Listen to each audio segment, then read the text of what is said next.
Surgery కంటే hospital bill అంటేనే భయం. అదే మధ్య తరగతికి అందుబాటు ధరలో వైద్యం. Medistar hospitals. ఒకసారి మీరు అంటే ఇది ఏ నీడ్ కోసం వెళ్ళారో నాకు తెలియదు. ప్రభాస్ గారిని ఈవెంట్కి రమ్మని పిలవడానికి వెళ్తే ఎందుకు డార్లింగ్ అయ్యేది 2 కోట్లే కదా నేను ఇచ్చేస్తాను అన్నారు.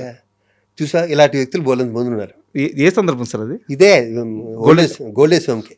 ఓల్డేజ్ హోమ్ ఇన్ని మంచి పనులు చేస్తున్నావు కదా శివాజీ, ఓల్డేజ్ హోమ్ ఎందుకని గోల్డేజ్ హోమ్ అని పెట్టి మా ఎస్వి కృష్ణారెడ్డి గారు నా చాలా ఇష్టం, మా ఇద్దరు రిలేషన్. ఆయన కూడా తీసుకొచ్చి ఆయన దీంట్లోకి తీసుకొచ్చి ఆయన వైస్ ప్రెసిడెంట్ చేసి నేను ఆయన కూడా ఇబ్బంది పెట్టాను దీంట్లో. అంటే ఏ సందర్భంలో అడిగారు మీరు ఈవెంట్కి రమ్మని? చిరంజీవి గారిని వెళ్ళి వచ్చేసాక చిరంజీవి గారి డాలస్ లో ప్రోగ్రామ్ చేసాం. ఓకే, ఒక 30 మంది ఆర్టిస్టులు తీసుకెళ్ళి నేను ప్రెసిడెంట్గా ఉండగా చేసి వచ్చాక ఇంకో ప్రోగ్రామ్ వాళ్ళు వెంటనే ఇంకో ప్రోగ్రామ్ దేనికి వేరే వాళ్ళు లండన్లోనే ఎక్కడ ఒప్పుకున్నారు.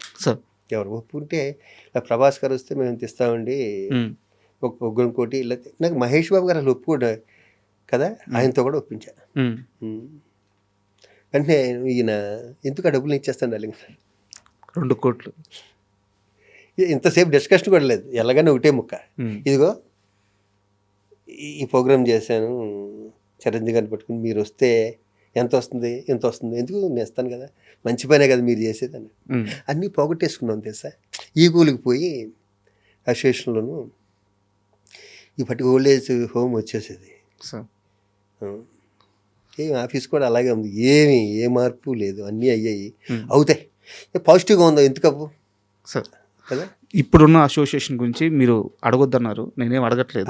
ఒకటే ఒక క్వశ్చన్ మాకి ఎందుకు అడగొద్దన్నా చెప్పనా? మోహన్ బాబు గారి వాళ్ళు అడగొద్దన్నా. ఆయన నన్ను విపరీతంగా నమ్మి నన్ను సెక్రటరీని చేశాడు. నేను ఎంత కష్టపడ్డానో మోహన్ బాబు గారు చూశారు. మోహన్ బాబు గారు ఎలా ఫండ్ తీసుకొచ్చాడో కొట్టారు నేను చూశాను కదా. వాళ్ళ తాలూకు మనుషులు ఉన్నారు కాబట్టి నేను అడగొద్దాను. నేను ఆయన దగ్గర గౌరవం పోగొట్టుకోకూడదు, అడిగి. ఓకే కదా, వాళ్ళకి చేయలేనే ఉంది.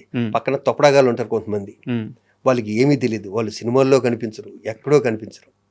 వాళ్ళు మాటలు నమ్మొద్దని మాత్రం నేను చెప్తాను ఆ ఫ్యామిలీకి. బాగుపడుతుంది అప్పుడు అసోసియేషన్ బాగుపడుతుంది, అంతకన్నా ఒక్క మొక్క కూడా నేను చెప్పను. శివాజీ రాజా కొత్తగా సినిమాలు చేసి కొత్తగా పేరు తెచ్చుకొని కొత్తగా గుర్తింపు తెచ్చుకోవాల్సిన అవసరం లేదు. కానీ సినిమా అంటే ఒక ఫ్యాషన్ ఉంటుంది కదా, సినిమా అంటే ఒక పిచ్చి ఉంటుంది కదా. ఇప్పుడున్న పరిస్థితుల్లో ఈ అవకాశం నాకు వస్తే బాగుండేది, ఈ డైరెక్టర్ని కలద్దామా, వీళ్ళని అడుగుదామా, ఇలాంటి ఆలోచనలు ఏమన్నా వస్తున్నాయా? మీ దాకా వచ్చిన సినిమాలు చేసుకుంటే చాలు అనుకుంటున్నారు? రాత్రి వంశీ గారికి సన్మానం జరిగింది సార్, పెద్ద వంశీ గారికి.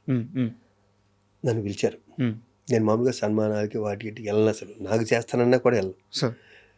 అది బద్ధకం అనుకోండి, ఇంకోటి అనుకోండి, ఏదైనా అనుకోండి.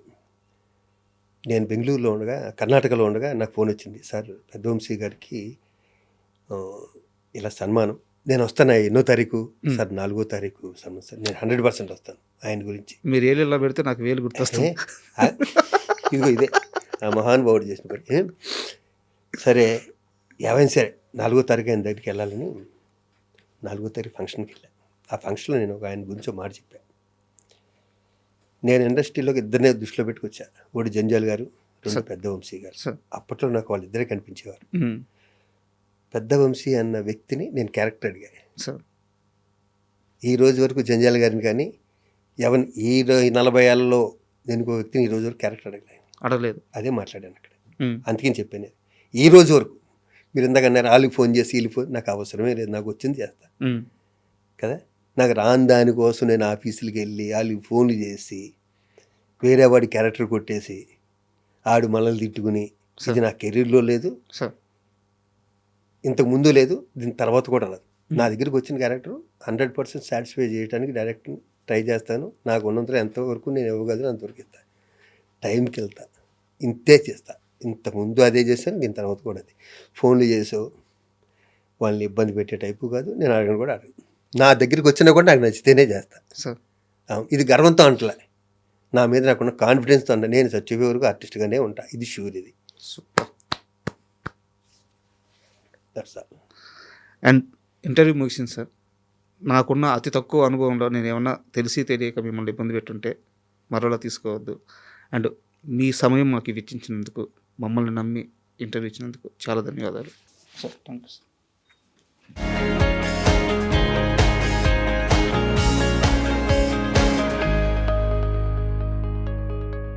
And don't forget to subscribe to iDream. And for more videos, Please subscribe to iDream. Please subscribe to iDream. Please subscribe iDreams. And please subscribe to iDream. For more videos, subscribe to iDream. please like, share, and subscribe to the channel. Congratulations, iDream. Subscribe to iDream.